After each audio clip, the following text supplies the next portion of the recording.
Hello everyone. तो आज मैं आप लोगों के साथ एक बहुत ही अमेजिंग छोटी सी बुक के बारे में डिस्कशन करना चाह रहा था। यह है India in triangles, the incredible story of how India was mapped and the Himalayas were measured.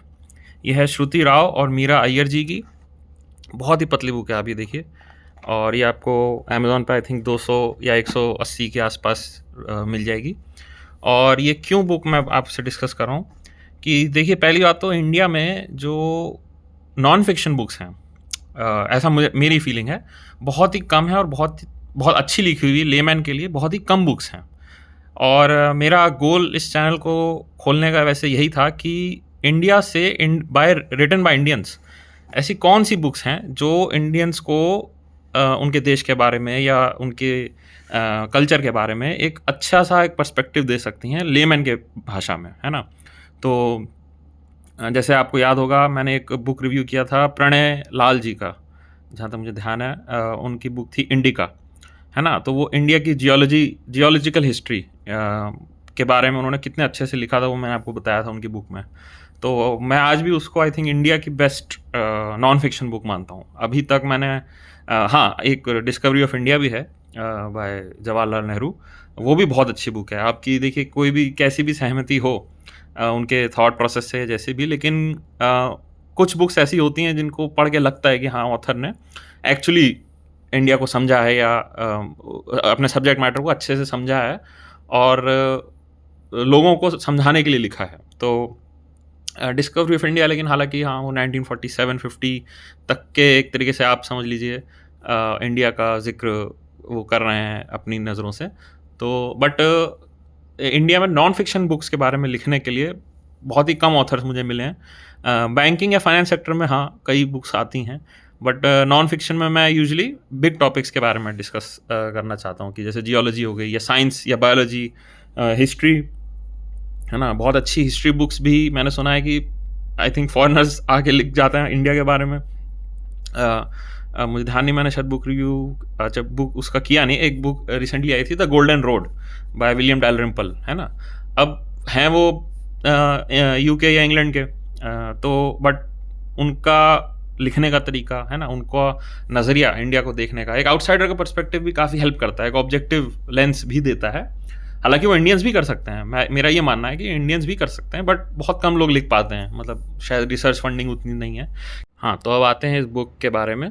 तो देखिए, जो सबसे अच्छी बुक के बारे में मुझे चीज़ लगी वो ये है कि जो कहते हैं ना कि ट्रिग्नोमेट्री का क्या यूज़ है, हमने क्यों पढ़ी स्कूल में, और बिल्कुल इम्प्रैक्टिकल सब्जेक्ट है। और तो वो इस बुक में बड़ा अच्छे से दिखाया है कि भाई सिंपल ट्रिग्नोमेट्री, ट्राइंगल्स, यहाँ ट्रिग्नोमेट्री की बात हो रही है, और उसका कैसे यूज़ करके इंडिया का मैप तैयार किया गया था। इंडिया इतनी बड़ी कंट्री है, उसका एक एक्यूरेट मैप ब्रिटिशर द्वारा बनाया गया, और इवन हिमालय भी उसी मेथड से प्रिपेयर किया गया, जो ट्रायंगुलेशन करके एक मेथड यूज़ होता है मैथ्स में। तो ये बुक उस बारे में है, बहुत ही स्पेसिफिक टॉपिक है। ये देखिए, मैं आपको दिखा देता हूँ, ये कंटेंट्स हैं।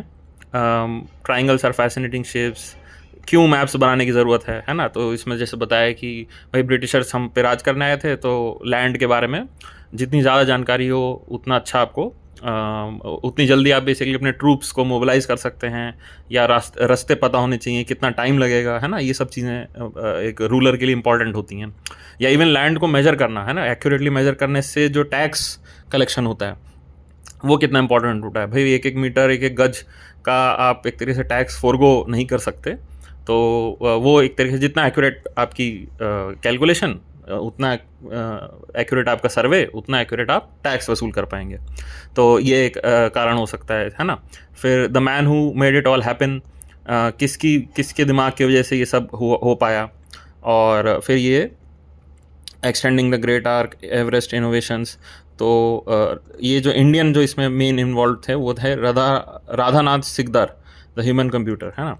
और जो इसको बोलते हैं the GTS, the Great Trigonometric Survey, ये शुरू किया गया था बेसिकली ब्रिटिशर्स द्वारा। तो ये मैंने शॉर्ट में ऐसे जब अपने लिए मैं पढ़ रहा था, तो मैंने इसकी समरी से लिखी थी। इसमें जो मेन 3 कैरेक्टर्स हैं, अगर आप, वैसे तो ये बहुत पतली बुक है, आप, मैं कहूँगा बहुत ही सिंपल बुक है, बहुत ही सिंपल बुक है, और ऐसा लगता है बच्चे के लिए लिखी गई है, लेकिन मैं कहूँगा ये ज़रूर आप पढ़िए, the man who made it all happen, William Lampton, है ना।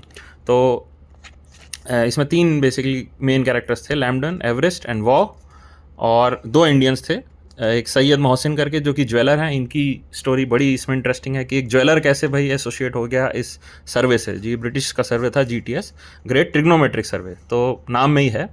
और कैसे ट्रिग्नोमेट्री के बेसिस पे उन्होंने पहले इंडिया का मैप बनाया और फिर एवरेस्ट को की हाइट नापी, जो आज हम कहते हैं ना 8848 मीटर्स। तो ये कुछ 100 साल का पूरा प्रोसेस रहा है ना। और मैं ये कह था कि 3 ब्रिटिशर्स थे, ठीक है, उनकी टीम थी, और उसके अंडर उनकी टीम नहीं, मतलब ये पहले लैम्पटन ने किया, फिर 20-30 साल बाद एवरेस्ट आए, जिनके नाम पे माउंट एवरेस्ट पड़ा, जो कि एवरेस्ट ने अपने ऊपर नहीं रखा था वो माउंटेन का नाम, वो उनके जो सक्सेसर थे उन्होंने इनको क्रेडिट देने के लिए कि इनके एफर्ट्स को क्रेडिट देने के लिए वो नाम रखा 1856 में। और जो 2 मेन इंडियंस की बात हुई है वो है सैयद मोहसिन और सिकदार राधाकांत, जो कि इनका बहुत बड़ा रोल रहा है। इवन जो GTS फाइनली सर्वे पब्लिश हुआ था उसमें भी इनको क्रेडिट किया गया था कि इनके बदौलत, इनके बगैर तो हो ना पाता ये ह्यूमन कंप्यूटर, इनको कहा जाता है चीफ कंप्यूटर। कंप्यूटर यहाँ मतलब वो इलेक्ट्रिकल वाला नहीं, वो कि कंप्यूट करना, कैलकुलेशन करना, इनकी कैलकुलेशन बहुत स्ट्रॉन्ग थी, मैथ्स में बहुत अच्छे थे बेसिकली। तो आपको ध्यान होगा वर्ल्ड वॉर आई थिंक 1-2 के टाइम, या इवन जो अपोलो मिशन हुआ था, जो चांद पे इंसानों जब नील आर्मस्ट्रांग वगैरह को भेजा गया था, तो जो कैलकुलेशंस थी उसमें काफ़ी तो औरतें इन्वॉल्व थी, क्योंकि दे वर गुड एट कैलकुलेशन, तो उनको कंप्यूटर्स बोला जाता था। इनिशियली जो कंप्यूटर्स थे उनको, वो ह्यूमंस थे बेसिकली, तो वो एक अलग खैर किस्सा है। तो पॉइंट मेरा ये था, यहाँ इनको कंप्यूटर इसलिए बोला गया है। और सैयद मोहसिन का मेरे को बड़ा अच्छा लगा कि मतलब एक ज्वेलर हैं, एक तरीके से छोटे से ज्वेलर हैं, वो कैसे इसमें इन्वॉल्व होगा, वो मैं स्पॉइल नहीं करूँगा। बट आप ये बुक मैं कहूँगा ज़रूर पढ़िए, बहुत अच्छे से लिखी गई है, बहुत ही सिंपली लिखी गई है। आपको मैथ्स के कुछ सिंपल कंसेप्ट्स हैं वो पता चलेंगे, है ना, ट्रिग्नोमेट्री के। ये देखिए नॉन यूक्लिडियन स्पेस में जैसे ट्राइंगल्स का, मैं तो फिर भी टफ टर्म्स यूज़ कर रहा हूँ, यहाँ पे बहुत ही सिंपली कहा गया कि भाई कर्व सरफेस में sum of angles of a triangle 180 degree हमेशा नहीं होते हैं। तो जब आप लैंड का मेजरमेंट करते हैं तो ये देखिए ये दिक्कतें आएंगी, है ना। तो एंगल्स का तो ट्राइंगुलेशन कैसे काम करेगा, तो उसके लिए एक पूरी फील्ड है जियोडेसी। तो ये सब इसमें बहुत अच्छे से बताया गया है, तो आप इसको पढ़िए। हालांकि मैंने इसकी समरी आपको दे ही दी है। ये 3 मेन कैरेक्टर्स थे और इन्होंने कैसे मेजर किया वो आप इस बुक को पढ़ के जान सकते हैं। ज़्यादा बड़ी बुक नहीं है, टोटल 130 पेजेस की है, ठीक है। तो ये मुझे कुछ नया लगा इसलिए मैंने आपको बताया, तो बताइएगा कैसी लगी। Okay, thank you.